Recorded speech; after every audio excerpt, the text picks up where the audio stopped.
यीशु शिक्षा समाप्त कर चुका था। हर एक को भूख लग रही थी। उन्हें भोजन खरीदने के लिए भेज दे, उसके शिष्यों ने कहा। पर यीशु लोगों को दिखाना चाहता था कि वो परमेश्वर पर भरोसा कर सकते थे। क्यों ना तुम उन्हें भोजन दो?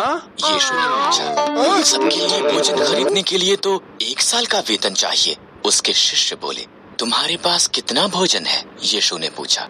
यहाँ पर एक लड़का है, अंद्रियास ने कहा, जिसके पास 5 रोटी और 2 मछलियाँ हैं। यीशु मुस्कुराया, काफी हैं। लोगों को कहो कि घास पर बैठ जाएं।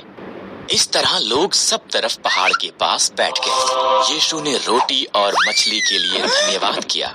तब उसने सबको देने के लिए उन रोटियों को तोड़कर शिष्यों को दिया।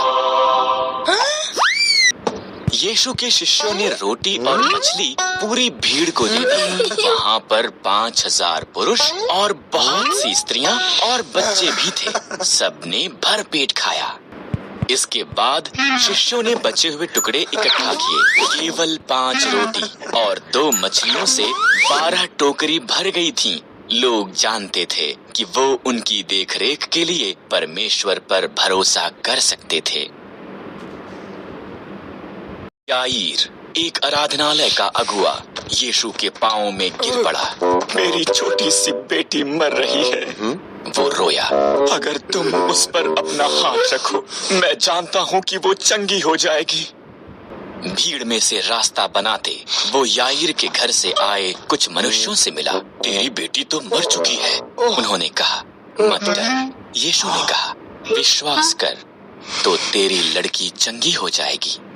वो याईर के घर पहुँचे और लोगों को रोते हुए वहाँ पाया। तुम क्यों रो रहे हो? यीशु ने पूछा। लड़की मरी नहीं है, वो केवल सो रही है। लोग उस पर हंसने लगे। यीशु और उसके 3 शिष्य पतरस, याकूब और यूहन्ना याईर और उसकी पत्नी के साथ घर में गए। छोटी लड़की वहाँ पर लेटी हुई थी, ठीक वैसा ही जैसा प्रत्येक ने कहा था। यीशु ने उसका हाथ पकड़ा। तब उसने कहा, हे लड़की, उठ।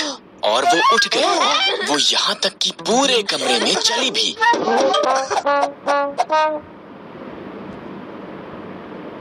याईर और उसकी पत्नी अचंभित। यीशु ने उन्हें बताया कि किसी को मत बताए कि उसने क्या किया है। अब यीशु ने कहा, मैं सोचता हूँ कि लड़की को कुछ खाने को दिया जाना चाहिए।